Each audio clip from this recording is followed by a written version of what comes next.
పాత భవనాన్ని కూలగొట్టినప్పుడు బయటపడిన పునాది రాయిలా ఉంది కదూ. నిజానికి ఇది ఇక్కడి రాయి కాదు, అంగారక గ్రహం నుంచి దూసుకొచ్చి భూమిపై పడిన అత్యంత అరుదైన రాయి. భూమిపై దొరికిన అతిపెద్ద అంగారక రాయి ఇదే.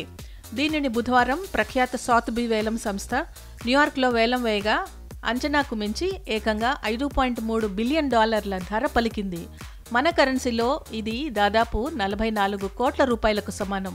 24 కేజీల బరువున్న ఈ శిలకు NWA 16788 అని పేరు పెట్టారు. 2023లో ఆఫ్రికా ఖండంలోని నైగర్ దేశంలో దీనిని పురాతత్వ శాస్త్రవేత్తలు గుర్తించారు. తోకచుక్క లేదా గ్రహశకలం భూ వాతావరణం గుండా ప్రయాణించేటప్పుడు భూమి గురుత్వాకర్షణకు లోనవుతాయి. దాంతో తోకచుక్క కొనలోని చిన్నపాటి శిలలు లేదా గ్రహశకలంలోని చిన్న రాతి భాగాలు ఇలా భూమి మీద పడతాయి. అలా అంగారకుని నుంచి వచ్చిన ఒక గ్రహశకలంలోని చిన్న రాతి ముక్కే ఈ శిల. చరిత్రలో ఇప్పటిదాకా భూమిపై కేవలం 400 అంగారక శిలలే దొరికాయి.